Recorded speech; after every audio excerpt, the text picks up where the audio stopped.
Welcome everyone back. Got a bit of a new Tesla Riz haircut. Finally, it is a sunny day after I don't know, weeks of raining. Anyways, recently I've been to Vienna with my friends and I brought a cool piece of equipment with me, which would be this guy. And I just wanted to talk about this because honestly I'm amazed at how well this performs on taking pictures. I think this is the best piece of equipment you can buy as a beginner in photography, because mainly it's so small, it's so easy to take pictures with this, and yeah, you can use it in automatic.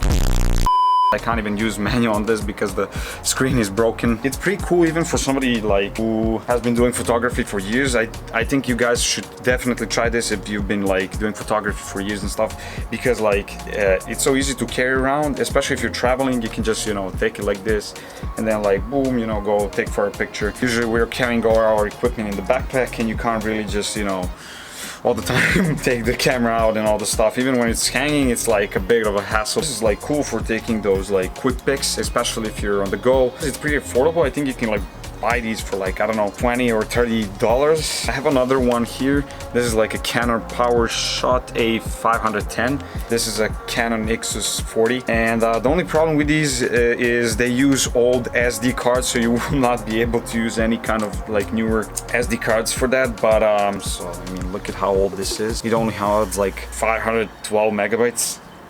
This freaking sun is hitting my neck. It can last for hours, and plus the size of these images, because this is only 4 megapixels, it's so small, you can shoot for days and not even build up 500 megabytes of pictures. So it's a pretty nifty thing, I must say.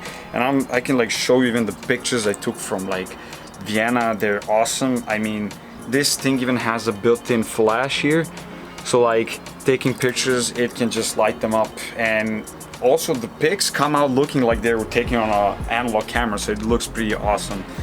Definitely recommend these cameras. Even if you're a professional, you're gonna make some cool vintage looking photos. And if you're a beginner, this is a cheap buy, and you can start with this and then see if you're up for photography. I think this is better than your phones, because mainly you can adjust a lot of the settings here. It's pretty cheap. It makes photos that are not that big in size, plus the colors and everything. You can adjust a lot of the things. This thing has a viewfinder here and optical zoom.